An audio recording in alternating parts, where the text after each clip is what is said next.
The viewpoints expressed on Night Fright are not necessarily those of the host, the staff, the sponsors, or the affiliate stations. Tonight's program may contain graphic themes or images. Viewer discretion is advised.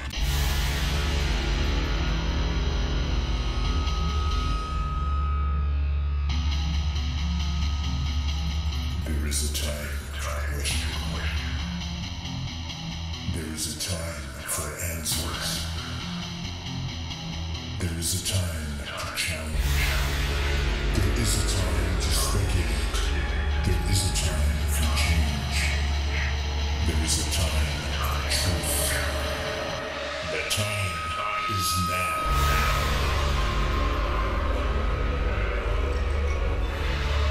Welcome to Night Fright, your voice in the dark for paranormal and conspiracy.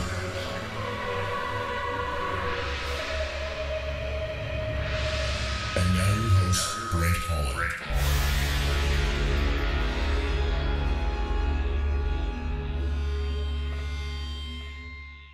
Showtime. Welcome to the show, folks. We're going to have some fun tonight. I'm off camera tonight. It's Brent Holland from Night Fright. Thank you all for tuning in and joining us.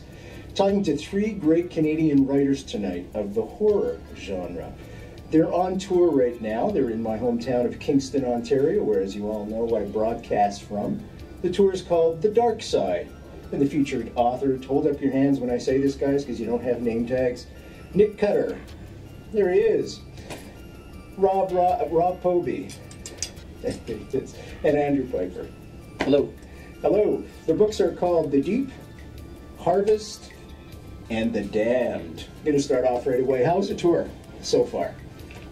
Smashing. Yeah, great. Great so far. This is our first day, but so far it's been pretty good. Yeah. We've already had an interview.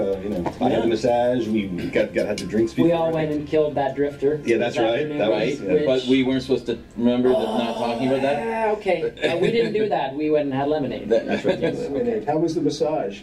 It was excellent. Yeah, that's what Kingston's known for, is the massages. Moving right along, folks, it's going to be that type of interview today, and I know you're all looking forward to it. Okay, the horror genre. What was so terrible in your childhoods, guys, I was going to say kids, that drove you to write and express yourselves in the horror genre? Let's start off.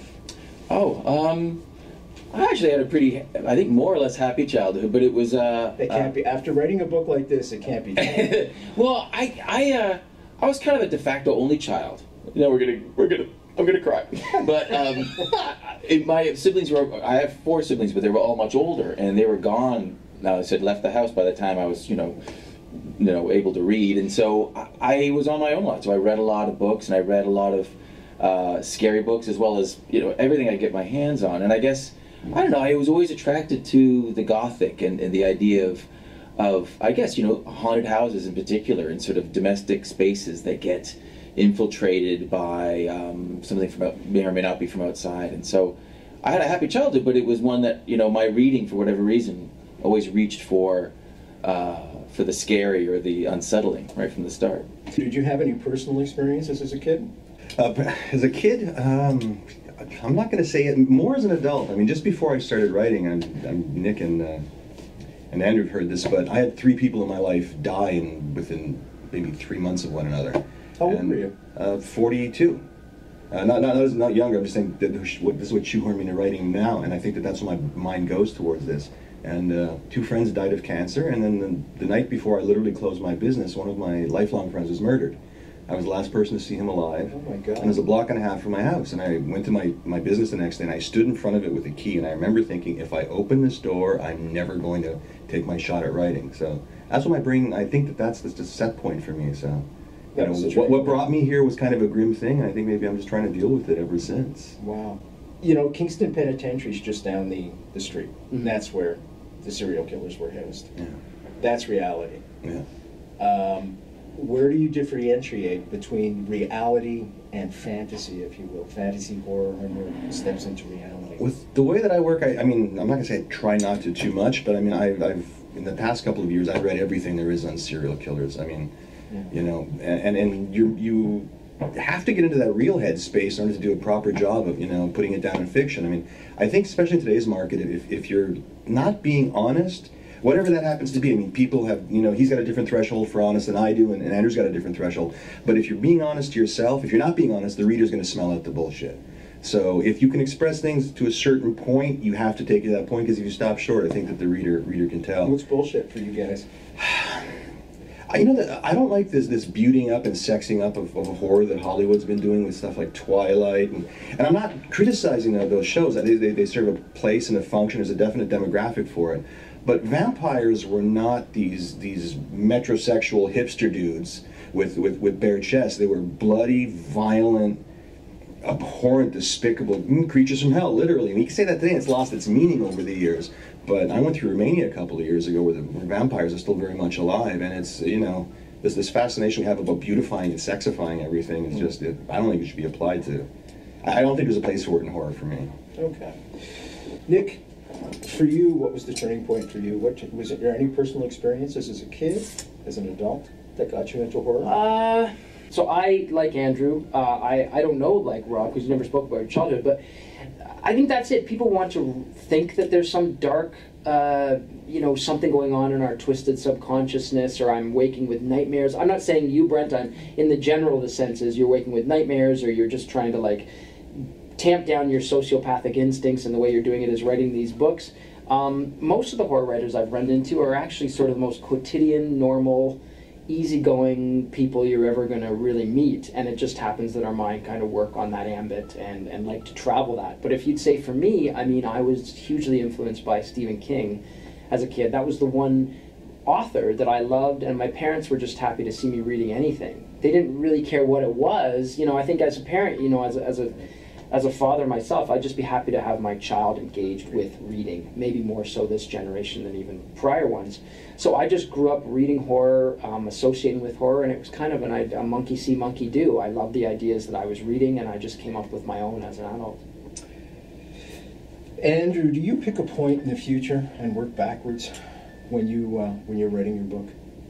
Yeah, I'm a really big outliner, and so yeah, in terms of, you know, the way I approach the project, yeah. Arcs and things.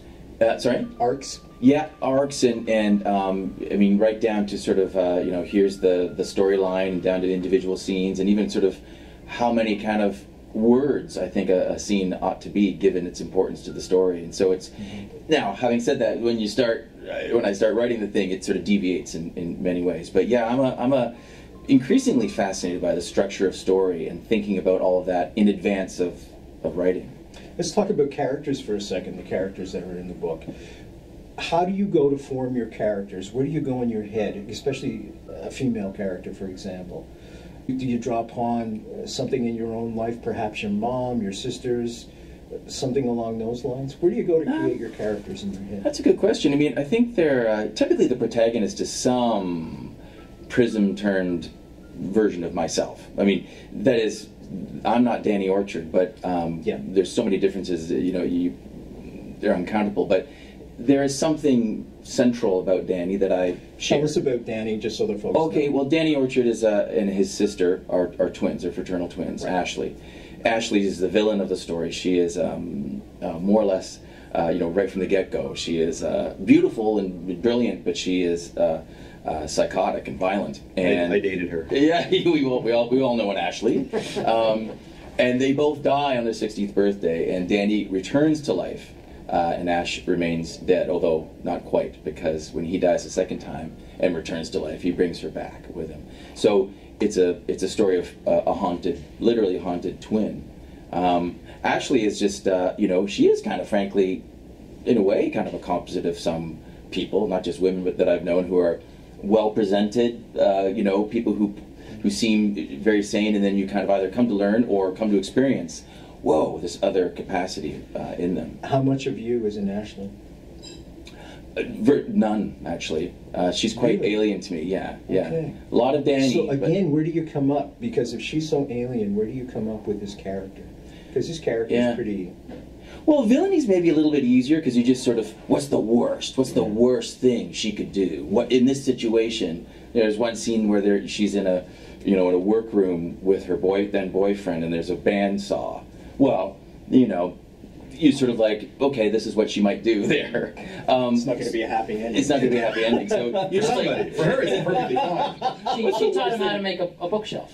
that's right, Yeah, a lovely that's what I little, think. yeah, that's all I meant. What do you guys think? No. Rob, do you ever scare yourself when you're writing? No. You go so far. No. Where do you draw your line? It's not that I scare myself, but there was this one character, I was working on one of my novels, and he has a cockroach circus that lives in his head. And he likes it when the cockroaches come out and perform for him, but they only perform for him when he loads himself up on vodka and benzodrine and then molests small children. So, and he was a sheriff, so he's an example of, what can go wrong with America, I guess. Anyway, so every time I finished a chapter with Pope, I had to go take a shower. It was this physical, I had to go cleanse myself of this guy, and I just felt so creepy. I never understood method acting till I got into writing, like really got into it. And I understand now when you go on set and you meet some guys and they're just you're like, this person's a complete idiot or just a terrible human being, but they're just so much in the zone for what they're doing. So no, I don't know if I've scared myself, but I've kind of creeped myself out by letting myself, by putting the things that are in my head down on paper and letting other people read them. Yeah, that's what I was getting at. Yeah. Some people will hold back when they're writing because they don't want people to think that they're that deviant. But that comes maybe back to, I'm going to pull an argument now too, that comes back to what you said in the beginning about the bullshit. Yeah, well that's exactly it.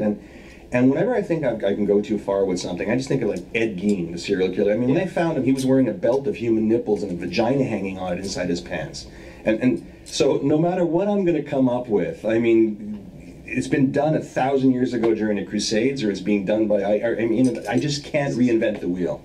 So I used to think, okay, hold back on this, or, be a little bit gentler, but it's the bullshit thing again. They're going to smell it if I don't have it torqued to 11, my readers can tell. At least I think they can tell. Absolutely. And that's, you got to go. Well, I can tell. My name's on the thing, so if it's not 110%, I'm not putting it down. Bingo. Yeah. It's your artwork. Yeah, it's Otherwise me, you may have to do exactly. something else. Yeah. I agree with you wholeheartedly. Tell us a little bit about the synopsis, the characters. It's a story about a female detective, lives in New York City. Book's called Harvest, folks. It's called Harvest. Yeah. And in the morning she finds out she's pregnant, a child killer hits New York City. And she's the detective in the investigation, and she just she's trying to balance out this, do I want to bring a child into this world that's obviously very flawed and very broken? And it's sort of an exploration of that, plus we have, some pretty grisly murders to solve. Can you tell us a little bit about where you went to come up with the characters? Well, actually, there's a really interesting story with this character. I think everybody will say sometimes they just come to you. I had written about 134 pages of the book, and the character's name was Mose, and it was a male protagonist. And it was a good book, and it would have been finished, and nobody could have, would been able to discern that I wasn't happy with it, but something just wasn't ringing right. And then the morning, one of my favorite bands is a band called Against Me out of California, and the lead singer, he came out on Rolling Stone, I was at page 134, and he said he'd been suffering from gender dysphoria his whole life, and he was going to live his life as a woman from now on. And I thought, here's this 6'2" beautiful rock star that's got everything going for him. And from my perception, things were great, and he was going to change everything around. And it just hit me, it should be a woman. And when I changed Mose to Hemi, the entire story came together for me. Now you choose the character's name as Hemingway. Yeah. Was there a particular reason behind that? Yeah, I think that the Hemingway thing. I wanted to call her Hemi. I like Hemi, like the Hemi engine. I mean, it's just 450 horsepower of power. So I wanted to have this kind of. And also, I mean, Hemingway's this very ultra alpha male meat-eating name too. I mean, not just in literature. I mean, he's one of my favorite writers of all time. But I just wanted to give her a name that had some presence to it. And she comes from a wealthy background, so I think the whole thing kind of tied in together. I mean, Hemingway. I could have called her, Wozniak or something, but I don't know if that would have. Hemingway's got more chutzpah too. I liked it. Yeah, I thought it was okay. Okay, Nick, tell us about your characters. Where did they come from in your head? I guess it's sort of like Andrew, I'm sure same as Rob. Most of my characters come from people that I know, a part of myself. Like one of the biggest things I ever learned about writing is that my own life has value. I think I live a pretty boring existence in some ways, but I think we all have moments of our lives where we have like really galvanizing instants that are important to ourselves, but also are probably other people could get some resonance out of it, like, oh, I went through something similar to that, and you're sort of looking for those moments in your own life that are going to bear some resonance to your supposed reader. So in putting together my characters, it's about things that I've experienced, it's about things that I've lived through other people experiencing, and if you're doing like a psychopathic character or something like that, I mean, of course you're not drawing from any, that's where it is kind of fun, because then you're really off book. I'm going outside of my own head, and I'm going outside of anything that I would ever understand, and so you're kind of guessing, really, like, how would a person who has this worldview that would maybe do this things to other human beings, how would they view the world? And since I don't know, that's kind of the fun of it, is you get to try and cobble together sort of a mental landscape for this character and how he or she would see the world. The book's called The Deep. Now, what I found terrifying about the book is, I guess there's an inherent fear of deep water inside me. Suffocating. Yes. Would be more exact. Me too, we share that, Brent. Thank you for triggering that and not letting me sleep the other night. Right. Now, what is terrifying to me is the fact that the isolation also that comes with that, being so deep below the water. Was there an experience, perhaps, or like, I guess what I'm trying to get at for the younger listeners that are contemplating a career, perhaps, as writing, is how off script do you go? I mean, you start with a basic outline, then all of a sudden, bam, because I know this from composing music, all of a sudden I start with a basic idea, I see the film, blah, blah, blah, blah, and sometimes it just goes right off script, as you say. I love that, by the way, and it goes somewhere else. How disciplined are you to stay on script, and how undisciplined are you to know when it's time to go off? That's a good question. I know some people who, like, again, Andrew outlines, but as he said, you'll go off book too if it feels like when you're actually in the meat of it. I've not really outlined, so I feel like my sense, as I describe it, is like I'm on the shore, I've got a boat, I've got an island that I want to get to. That's my ending. And you just push the boat out and you jump on, and the wind will blow you this way, the wind will blow you that way, and you're kind of going with it in some ways. And sometimes it'll blow you way off course, and you really realize, okay, this is not where it needs to be. But that's why the editing process is so important. So I sort of there's no too far. I mean, I think that's part of it as well. You really got to, like, if you're in a good scene, even if it feels a long way away from that island, ride it and see where it's going to take you, and what kind of interesting avenues you're going to go down, and then trust yourself. I mean, we're all veteran writers. This is not our first rodeo. To steer yourself back where you do you find horror allows you that freedom more than any other genre? I haven't written in a whole bunch others, but yeah, I think horror has a huge enormity of tolerance, really, from readers too, about where you're going to take them potentially, and how much leash they're going to give you as readers. Can you give us a brief synopsis of your book? Sure. Yeah, it's without giving too much away. Yeah. Well, as you said, it takes place at a research station down in the Marianas Trench, so 8 miles underwater, and there's kind of a global epidemic that is gripping the world, and assumedly there's a cure that has been discovered down here. So there's a research team that's down there. They kind of go incommunicado.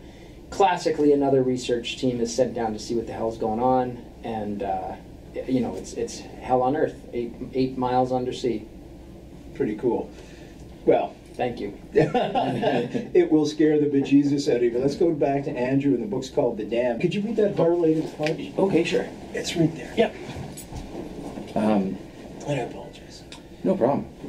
Whatever was here was hunting, and when it didn't find what it was looking for, it left a show of its power and size and the terrible things it can do. You can be afraid in the after. You can feel the terror of death, even in death. What does death represent for you? Hang on to it. Oh, okay. Hold it up. Well, for me, it's kind of a different thing than it is for the characters. I guess I don't know. I don't know what death to me is. It's a terrifying prospect, and I haven't sort of placed a bet on, heaven or their afterlife being real. But for the purposes of the book, and for the purposes of creating a mythology, my own sort of take on the mythology of an underworld and an afterlife, was that it's a lot like here, but with sort of augmentations and changes. So it's a lot like your own the life you've already lived, but in either at the positive or negative end of the spectrum. and with either monstrosities being introduced or the happiest day of your life being replayed forever, which, you know, for me that would be an idea of heaven, to be with my family and to be happy forevermore. Okay, I'll take that. Versus, oh, you know, the greatest regret you ever have, over and over. So, and then I sort of started thinking about, well, you know, if you kind of are active in an afterlife, could you die a second time? And then I started, you know, and again, so there's echoes of Dante of the multiple circles of hell, and sort of there's, you know, there's the not bad version, and then there's like, whoa, you know, 9 stories down it gets really bad, and so that you can die over and over and things get worse and worse. But it remains real. So I wanted the book to introduce an idea of an afterlife that was tangible and plausible and wasn't overly fantastical. There's a lot of hooks in the book, and I'm going to use the music analogy once again. How do you know what is a good hook and what is a bad hook? What is a good storyline? What is a good character? How do you perceive what the audience is going to find as hooky, if you will, as you do? That's a good question. I do some amount of, before the book is undertaken, sort of pitching, just sort of verbally pitching to my wife or whoever really will listen to me, some friends or colleagues or my editor certainly, and just sort of like, I'm thinking about this and thinking about this, and you gotta throw out things that you like, and if you get a reaction, if someone's like, ooh, if people kind of funny how that is, yeah. You know, if there's an involuntary making of noise, then then I think, okay, that's good. Someone just kind of moaned or went, yeah. And it really is a kind of I guess a very loosey-goosey focus group of, and then you hear it yourself. You kind of say it, and you kind of realize, oh, I like that. That I need to push that even further, perhaps. Are there magical moments that happen that take place when you get that verbal feedback from a section that you weren't expecting to get that verbal feedback? Oh yeah, that's what it's all about. That you know, that it makes an impact that wasn't even one that you intended, or that someone writes you or reaches out and says, that was my favorite part, or that stayed with me, or that reminded me of an experience I had myself, and you realize that the book means more to them than it even does to you. It becomes their own baby, yeah, to a certain extent. Yeah. I'm going to get you to read something too. Really? Okay. Yeah, if that's okay. Sure. Because it's right there. Thank you. Okay, perfect. You have any idea what I should be? Should I set this up at all? Yeah, sure, please. I think it's a conversation between my detective and the pathologist. That's one of the pathologists exactly that's handling the case. And she's questioning him over the phone about, you know, because she can't figure out what she's looking at. This child killer is just like so far off the rails. So she says, you have any idea what I should be looking for in this guy? Classic psychopath, disarming, friendly, smart as hell, manipulative and narcissistic. I can't see anyone with this kind of pathology living a totally normal life. The more murders he gets away with, the more his confidence grows. He's good at this, but he's running. The more you push, the sloppier he'll get. Hemingway didn't agree. I get the feeling he knows exactly what he's doing. I don't think we're pushing him. I think he's pushing us. You see right there, the character takes control.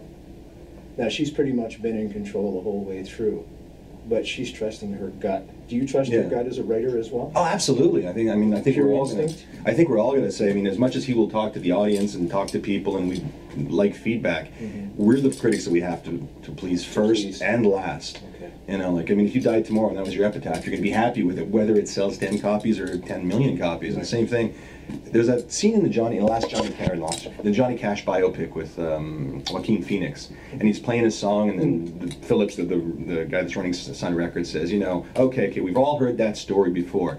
If you were hit by a truck and you were in the ditch and you had time to sing one song to let them know what you thought about your time here on Earth, what would that song be? And I approach every single book, every single chapter like that, because first of all, we don't know when, you know, some guy's throwing dirt in our face, and then number two, I mean, I want to be proud of everything I stick out there. Right. Well, good. Guess what? Yes. Dramatic reading. You got it. Oh, this tasty lick. All right. He wanted to call out for Clayton, his mother, to anyone, but his voice had fled his stomach. All that came out of his mouth was a breathless whisper. He looked back again. He couldn't help it. A hand was coming out of the trunk, gray and waxened, the hand of a long dead thing. It was thin, the fingers terribly long, the bones projecting under that drab stretching of skin. If it were to grab him, Luke figured each finger could wrap around his ankle at least twice.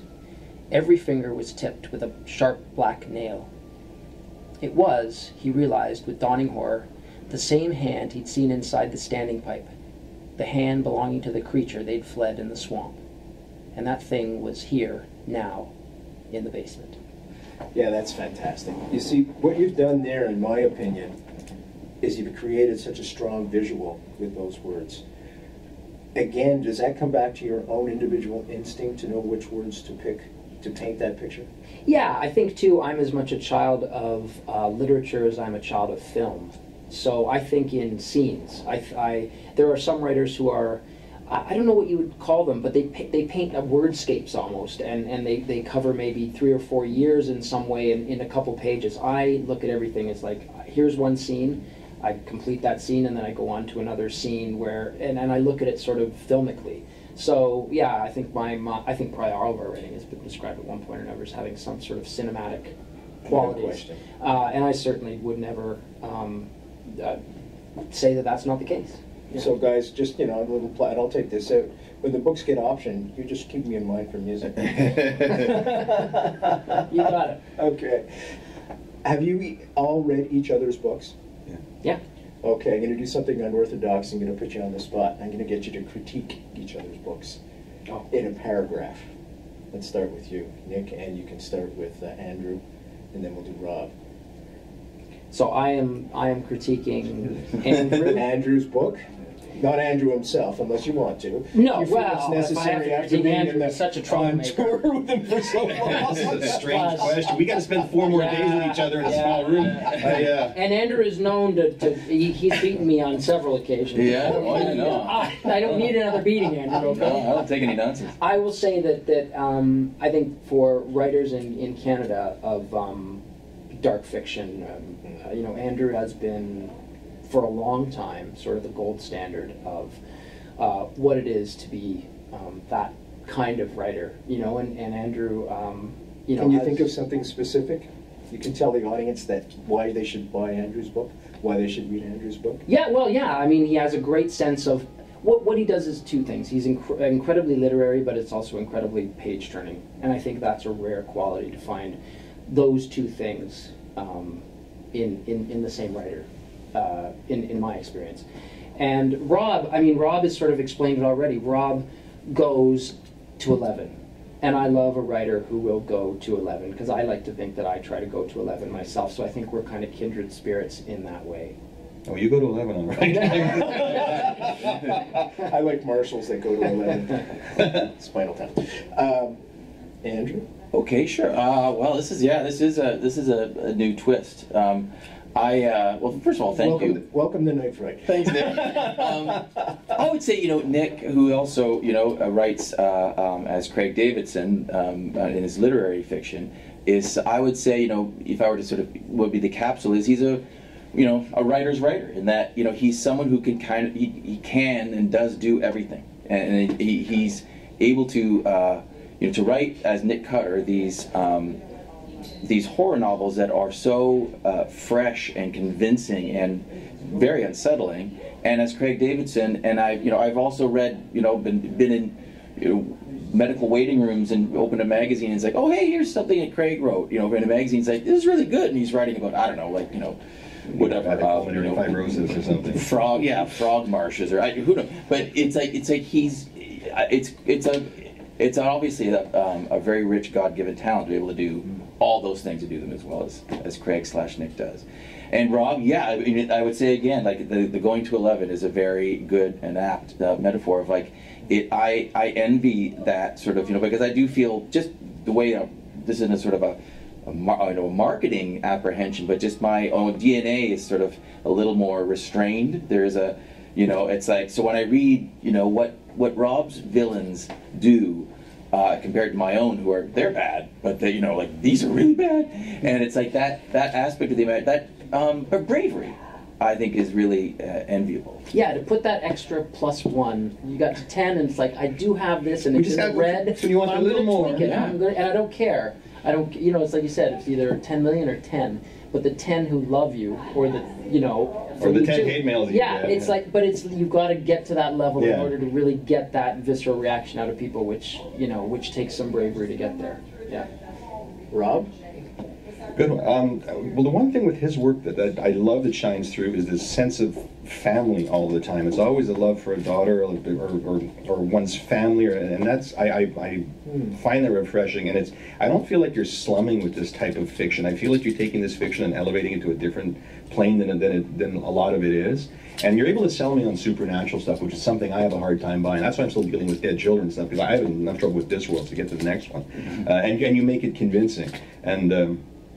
And he's just great with atmosphere. I mean, the whole sense of, the whole time you're down on the bottom of that station, and it's dark, and the dog's footsteps clambering along, or is it your own footsteps? And it is one of those books you read it and you're like, fuck, this is really creeping me out, you know. And that takes a skill to do that. That's I mean, especially because I think we're all hardcore readers and we're all hardcore critics. So it's nice when you can pick somebody else's book up and say, hey, man, this guy kind of, you got a reaction out of me.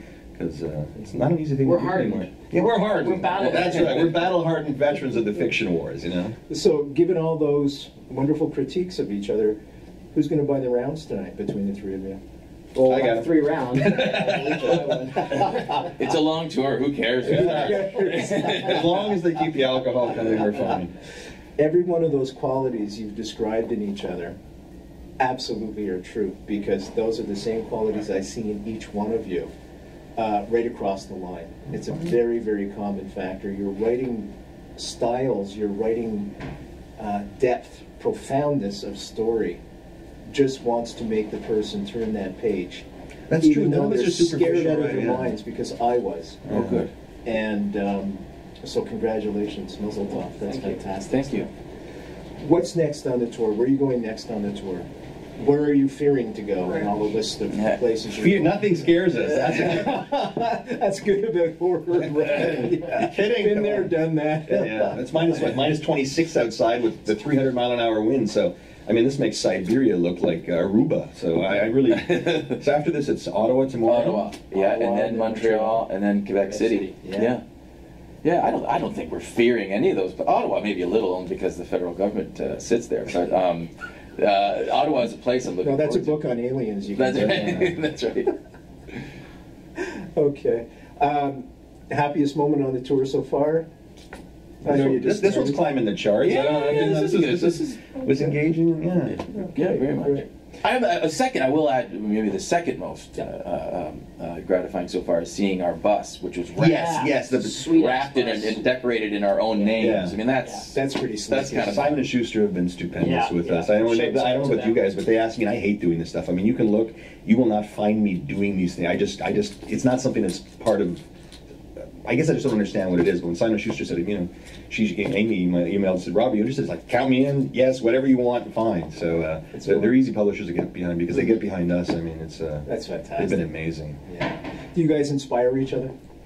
I think so. I mean, I think after 4 days on the road together, I think we all go home and we at least, if nothing else, we take out either a new work habit or shit, I gotta do better than that guy, or there's that friendly competition, but also the inspiration. You rise to the occasion. What's also good being like Canadian horror writers right now. I think horror itself is going through a moment. It feels like, not that it's always been.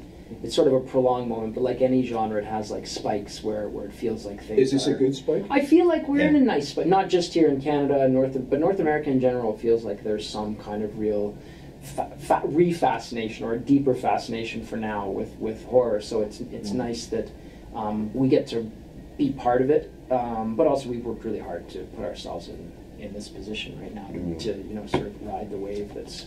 Nick, what scares you the most in your personal life? Well, we had a son a couple years ago, and the one thing about horror, not to belabor it too much, is that your fears really do change as you get older. When I was a kid, I was scared about what lurked under the bed or what was in the closet. It was a very real fear to me, but it wasn't based on anything that actually is in reality. But now I'm worried about losing my child, or some calamity coming to him. So I think even the deep. On the surface, it is what it is, but what it really is a father trying to deal with the loss of his son. Being in that type of relationship with a son, does Rob's book hit home all that much more? Yeah, all of these books, everything hits home more. Rob's book, I remember I reread Pet Sematary later as a father, and you realize, oh my God, this is really Stephen King worrying about the loss of his child, and that's what really informs this more than probably any of the other pyrotechnic cinematic qualities of horror qualities in that book. So yeah, you actually can go back to read a book for the first time like Rob's, or reread a book that you'd read before, and you sort of take a different tenor to it. Different perspective. Different perspective. Same question for you, Rob. What scares you the most in your real life? That's a good question. I guess not having enough time left on the planet to spend as much of it as I want with the people I care about. I mean, it's a simple thing, but it's you know, there's only so many sunsets left, there's only so many summers left. And you know, I'm at the age now, I mean, Louis C.K. just said recently, he said, I'm, you know, either halfway through a healthy life or at the end of an unhealthy life. I could be one of those guys, you know, if I was just at a funeral in Los Angeles 2 weeks ago for someone who died who was close to me, who was the same age, a month older than I am. And I buried a lot of friends in the past few years, so I have a lot of friends who are in the live fast, die young crowd, but, you know, we're not so young anymore, and the living fast catches up to you, so, you know, I'm aware of that, and I guess that's why, you know, I write the hard stuff that I do, because I may not be here for the next book or the book after, you never know. Go to 11. Yeah, go to 11 all the time until your tongue's on the floor. Yes. Andrew, what scares you the most in your personal life?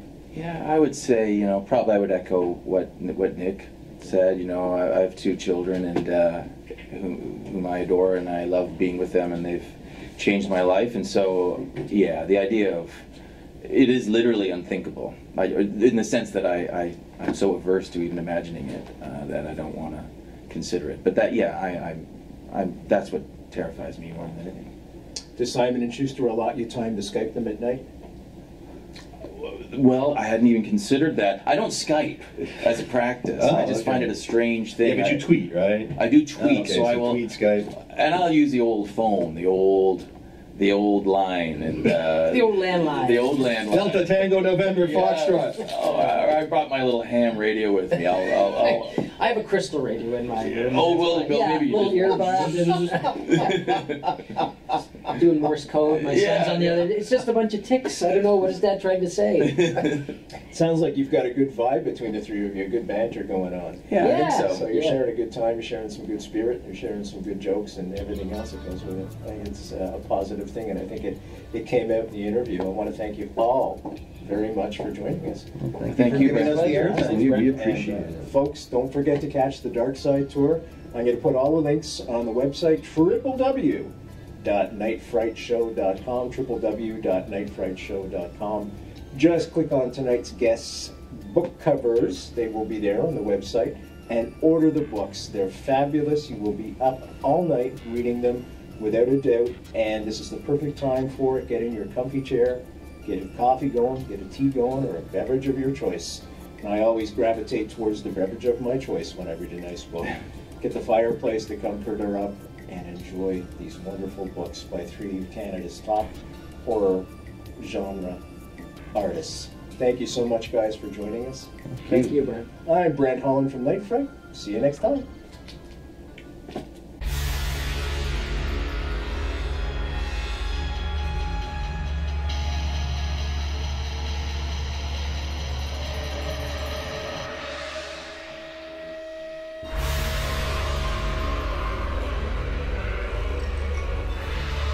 You're listening to Night Fright and your host, Brent Holland.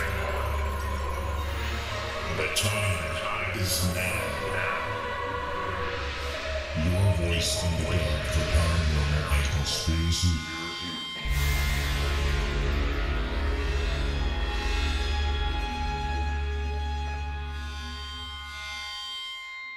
The JFK Assassination, the definitive book by Brent Holland. From inside the Oval Office to Daily Plaza, first-person witness accounts. Order yours right now. NightFrightShow.com.